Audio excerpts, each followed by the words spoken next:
Bueno, ahora hablemos del polio. Poliovirus, ¿no? Poliovirus. Ya, poliomielitis. Los virus de polio, ¿qué causa qué? Poliomielitis. La poliomielitis es la afección hacia qué? Hacia el sistema nervioso central. Afección del sistema nervioso central. ¿Qué más vamos a hablar de esto? Ya. Hablemos un poco a qué pacientes afecta mayormente, ¿no? O sea, cuando uno imagina polio, imagina pues muchas veces a un menor de edad, ¿no? Con muletas. En este punto vamos a hablar de niños de 2 a 5 años de edad, ¿no? 5 años, de ahí para abajo no afecta. Pero actualmente la polio está erradicada por el plan de vacunación que se dieron en todos los países, y a nivel mundial los casos son muy bajos, solamente en Afganistán, Pakistán y un país más, ¿no? Que creo que es la India, ¿no? Afganistán, Pakistán y Nigeria, es un país de África, que todavía se encontraron casos de prevalencia de polio. Pero como se menciona todavía por la vacuna, es que los casos ya son bajos, son menos. Vamos a hablar de la polio, ¿ok? Afecta a niños de 2 a 5 años, es una afección directamente al sistema nervioso central. La transmisión es igual como todos los enterovirus, pertenece a la transmisión fecal-oral.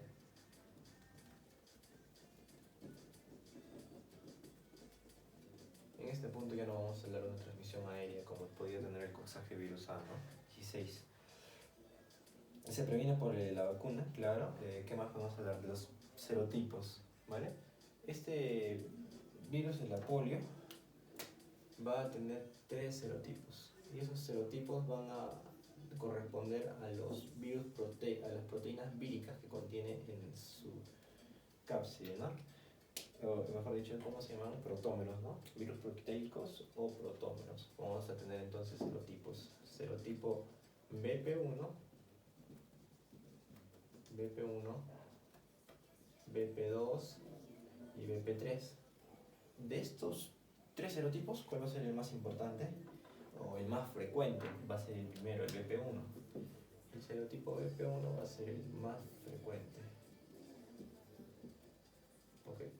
Vamos ahora a hablar de cómo ocurre la patogenia de este virus. Bueno, el BP4 no va a generar serotipo porque está en la cara interna del virus, ¿no? Entonces, vamos a hablar sobre el proceso de ingreso del poliovirus, del virus del polio, hacia el organismo. Como mencionamos, es transmisión fecal-oral, va a ingresar por vía oral. Va a adquirirse de alguna parte donde se encontró excretado este virus, ¿no? ¿Y cómo va a ingresar el virus de la polio? Bueno, imaginamos a una persona con la boca abierta, ¿no? Que ingresó pues el virus de la polio, ¿no? En primer lugar, vamos a encontrar, cuando ingresa el virus de la polio, vamos a decir que está entrando hacia una zona mucosa, ¿no? A la orofaringe. ¿Cómo va a entrar esto hacia el sistema, en primer lugar, linfático? Porque de ahí va a pasar hacia sanguíneo, y sanguíneo va a pasar al sistema nervioso central. El primer lugar donde se va a dar la viremia o multiplicación vírica va a ser en el primer punto que tenemos nosotros como punto de control linfático, que va a ser en la altura de la orofaringe, los anillos de Waldeyer. Entonces, en este punto de los anillos de Waldeyer,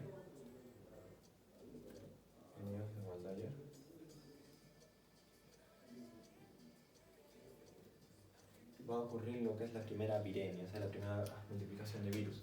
Vamos a verlo como primera viremia. Bueno, va a continuar su camino el virus. Como hemos mencionado, es un virus es un enterovirus que soporta temperaturas de 27 grados y pHs ácidos. Va a continuar con su camino, va a llegar hacia el sistema digestivo.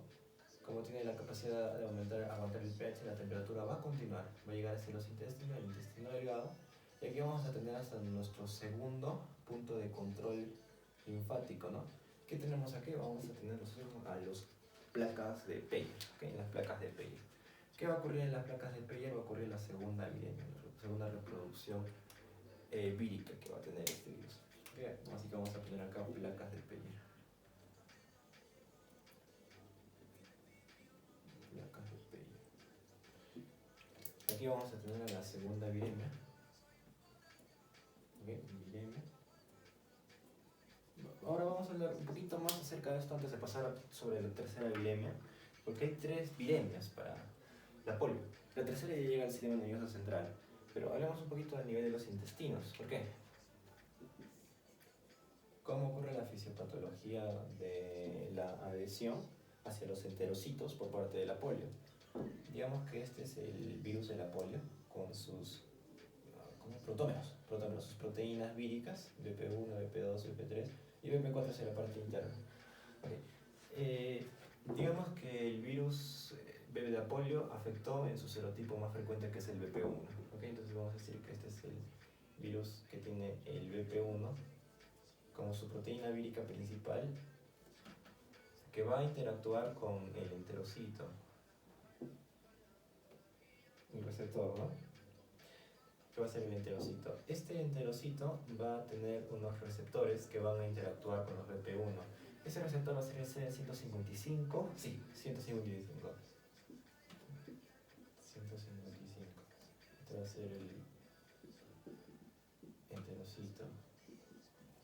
Y este va a ser el virus de la polio. Listo. El BP1, que va a ser su llave, digamos así, va a abrirse la cerradura o el receptor CD5 del enterocito. Cuando interactúan, se va a perder en el proceso el virus, la proteína vírica BP4. Entonces en este punto vamos a decir que pierde BP4, el virus proteico que estaba hacia la cara interna, ¿no? Y ocurre la liberación genoma del gen vírico hacia la célula huésped, que va a ser el enterocito. Entonces en este punto es que se da la segunda viremia en las placas de Peyer a la altura de los intestinos, ¿no? Entonces va a continuar su recorrido el virus y va a ser excretado y nuevamente sigue con el ciclo. Ahora, sí, pues estamos hablando de la patogenia, ¿no? ¿Qué más podemos decir? Que cuando se adquiere el virus hay un periodo de incubación, ¿ok? Vamos a decir que aquí, ahí está, periodo de incubación, que va a ser de 1 a 2 semanas. 7, 14 días. En este periodo de incubación, al igual pues como era el periodo de incubación de Coxsackie 16, va a ser asintomático, ¿no? En el Coxsackie decíamos que el periodo de incubación era de 4 días. El quinto día comenzábamos con los síntomas de malestar general, ¿no? También congestión nasal. Acá va a tener un periodo de incubación igual a polio, ¿no? Va a ser de 7 a 14 días asintomáticos. Después de eso va a desarrollar los síntomas, ¿vale? Ya habíamos hablado de la primera viremia que ocurre en los anillos de Waldeyer, en la orofaringe, y luego las placas de Peyer, ¿no? Que es la segunda viremia. La tercera viremia va a ocurrir en el sistema nervioso, ¿okay? De las placas de Peyer van a irse los virus de la polio del sistema nervioso periférico, y de los anillos de Waldeyer van a dirigirse hacia el sistema nervioso central. ¿Ok? Entonces, en este punto, tanto como que se van los virus de la polio del sistema nervioso central y periférico, será la tercera viremia.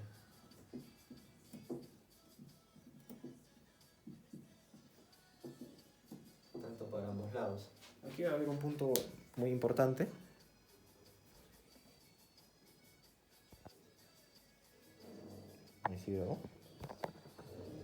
Bueno, aquí va a haber un punto muy importante, porque el sistema nervioso central, nosotros vamos a tener 3 partes, ¿no? El sistema nervioso central conformado por el bulbo raquídeo, el encéfalo y la médula espinal. El bulbo raquídeo, de que se encarga de controlar, la respiración. Entonces, ¿qué podría pasar Si los virus llegan al sistema nervioso, a la parte del bulbo raquídeo, podría afectar la respiración. En cambio, si llega al encéfalo, podría provocar encefalitis. Si llega a la médula, parálisis.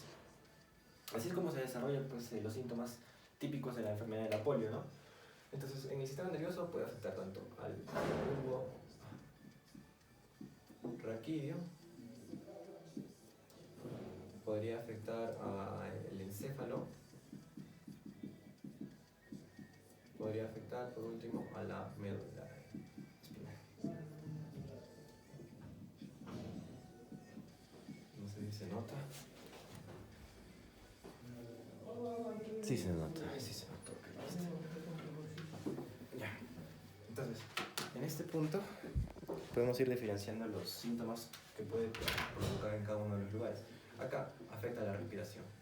Así que parte del tratamiento también es vigilar si el paciente todavía puede respirar sin ayuda, ¿no? Es un seguimiento. El encéfalo puede provocar encefalitis. En este cuadro de encefalitis se puede sospechar que no necesariamente la polio puede ser el principal causante. Se puede confundir con otras bacterias o virus que pueden provocar la encefalitis. La médula espinal, que es lo típico, ¿no?, que produce la polio, parálisis. Parálisis. Listo. Entonces, en el sistema nervioso periférico te ocurre también la tercera viremia, pero aquí no vamos a hablar mucho. Vamos a ir directamente a las manifestaciones clínicas, ¿ok? Entonces, ya podemos ver que el virus ha afectado a las partes involucradas, ¿no?, sobre todo el sistema nervioso central, por la afección principal que tiene. ¿Cómo se manifiesta clínicamente este? A ver, ¿cómo está la batería? ¿Cómo está la batería? ¿Ya voy a cortar?